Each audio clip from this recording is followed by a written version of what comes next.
How's it going? This is Hoiman, and today we're taking a look at the S.H.Figuarts Darth Vader figure.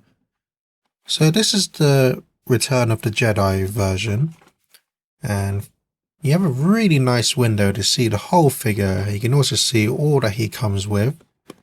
And in the box is a nice black color scheme with nice metallic silvers. And then you have this pattern which is very reminiscent from the movies. And then on this side you have a nice picture of the figure. You have legal stuff for the bottom. And then the back you have some nice pictures of the figure in various poses. And then it also advertises the Luke Skywalker figure as well. And then overall the box is just very nice and shiny. Has a very glossy finish to it. And then to open the box you just lift open the side flap. And then lift open the front cover. And there's the figure all together with its accessories. So first up you do get some instructions showing what the figure comes with and how to operate the accessories. Very self-explanatory. So here's the actual figure itself, and I used to own the original version that came out in 2015. And although that was a solid figure, the proportions were a bit small and some of the joints look a bit dated, but with this newer version, I feel that they really improved the sculpt. The likeness to the actual suit is just very accurate and nicely sculpted, and then the proportions are also slightly bigger and taller as well, so it stands up well to the other Star Wars Figuarts figures.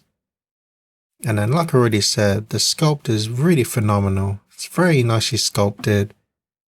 So taking a look close at the helmet, I feel that they really captured the likeness of it. Looks just like it from pretty much all angles. And it has a really nice glossy finish as well.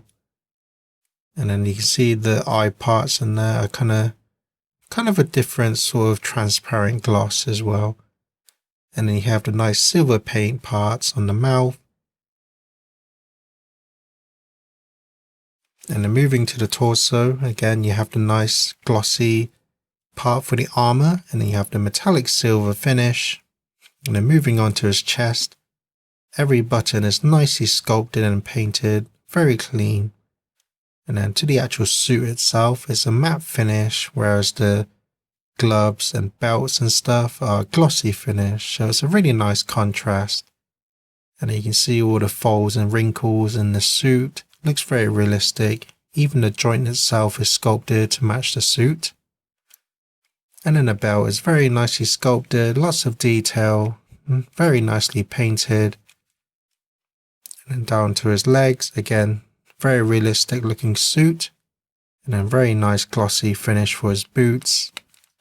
And then you have the cloth parts, or these are actually solid pieces, but they are kind of flexible. So they look pretty nice for the most part. And then the whole cape itself is actually real cloth, and it has two pieces of wires for the side. And then you have a nice chain to really finish the cape off. And then it looks really nice overall. Although this is a very nice looking figure, it's a very nice update to the older figure overall. I will say it's rather a good or a bad thing depending on how you look at it, and that is the cape. Because it's softer material, yes, it does allow for many different poses and doesn't get in the way of his articulation, but at the same time, because it's quite a small figure and then you have realistic cloth onto it, it does make it a bit fiddly, and then it can make it a bit difficult to pose and stuff. But of course that's going to depend on every person's kind of difference on how they feel about cloths on figures. But for me personally, I'm not really a huge fan of cloth on figures, but I can understand why they went with the cloth for his cape, just so that it kind of makes it more realistic and accurate to the actual suit, and it allows for more range in his articulation, but at the same time it is very fiddly to pose around, which I'll get to in a bit. So for articulation, the neck is on a single ball joint at the base of the neck. So you can look down that much, look up, tilt his head side to side and also twist. And then moving on to his shoulder, it's a ball joint, which is kind of connected to a butterfly joint. So you can really move that arm around however you like. And then the shoulder pad piece is on a separate ball joint, so you can move that around to not impede the articulation. And then the ball joint is on a hinge, so you can bring his arm out to the side, bring his arm forward, and then also back.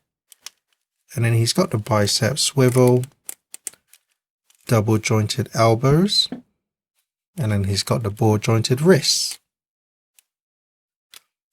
And then for his torso, it's on a single ball joint at the base, so he can lean forward about that much, lean back that much, and then you can tilt side to side and also twist. And his legs are on the pull down method of Figuarts, and they are on ball joints as well, but because of this piece here, it's pretty solid, so it's going to be really restricting. But he can pull his leg down, move it to the side, and then kick forward as well, and then kick back slightly. He does have the thigh swivel, and then he's got double jointed knees, and then he's got the double ball jointed ankles, so you can really move them about however you want. And then he's got this hinge for his toes. But like I already said, because he's got the two parts here, although he has all the articulation in the legs, these two parts really restrict him. So for the most part, he's going to be very static in his posing.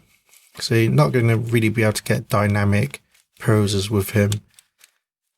It might have been a choice if they did make these parts the same as his cape, but again, it might make it a bit more fiddly. It might make it look really out of proportion as well. But moving on to the cape, I already said it's a softer material, and it's actually quite high quality material as well. And what they've done is they've added 2 wires for the sides, so you can really pose the cape however you like. And it looks very dynamic, but because it's actually layered on the figure itself, there's nothing really holding the cape in place, so it can really move around quite a bit. And I think it would have been nice if the wire actually started here and actually went all the way down to the bottom and up here. So you kind of have a U-shaped wire, which I think would have really stabilized the cape a bit more, because as it is now, the wire tends to move inside there. So even if you pose the cape, the wire tends to move around inside. So it really quickly loses its shape and makes it difficult to pose. And because there's nothing holding the wire up here, even if you try to, for example, bend this cape back so that it looks like it's blowing in the wind, it's just going to flop down. So that's why I think if they added a wire here, you can at least move it here so you can keep it up there. But like I already said, it's going to be different for every person depending if you like cloths on figures. But for me personally, like I already said, I'm not too huge a fan of cloth on figures, but again, I can understand why they went with this method. And for the most part, where you can get it to work, it looks really nice, but it just takes a lot of time and it's very fiddly as well. But for the most part, it does work. That's the figure. Let's take a look at the accessories. So for accessories, it comes with a pair of fists, 2 hands to hold his lightsaber, 2 force hands, 2 open palmed hands, 2 more open palmed hands, 2 pointing finger hands, and 2 sort of more dynamic open palmed hands. He also comes with a right forearm, which has the wiring exposed. And then he also comes with an alternative head, which I believe they use actual face printing technology for this sculpt, so it looks just like the actor, how he appeared in the show. And it looks very realistic for the most part. You can see all the scarring on his head, and then it's a nice contrast of his skin to the glossy finish of the helmet. Looks really nice. He comes with his lightsaber, and this one does have the hole, so you can attach it to his belt. And it fits very snugly as well, it's not going to fall off, and it looks really nice. And then finally he comes with the actual lightsaber. It's very nicely sculpted. Although it's a very small handle, it retains all the detail you'd expect. And then the blade itself is a nice translucent red, and then it can also be detached as well. So my final thoughts are, I do feel that this is a major improvement over the first release of the figure. It's a much more accurate representation, and the height and the proportions are much more accurate as well. But I feel that it really does fall down to if you like cloth goods on figures or not. Like, it really does fall down to personal preference, and like I already said already, I'm not a huge fan of cloths on figures, but for this figure specifically, it does work for the most part, but it can be a bit fiddly. And like I already mentioned, I feel that it might have been a good choice to add a wire for the base of the cape as well, just to give it more shape and definition when posing. But if you can look past the cloth, or you're okay with cloth on the figures, then I highly recommend this figure. It's a very nice, accurate representation of the character, and then overall it's just a really solid Darth Vader figure. But that's my review. Thank you for watching, and enjoy some pictures.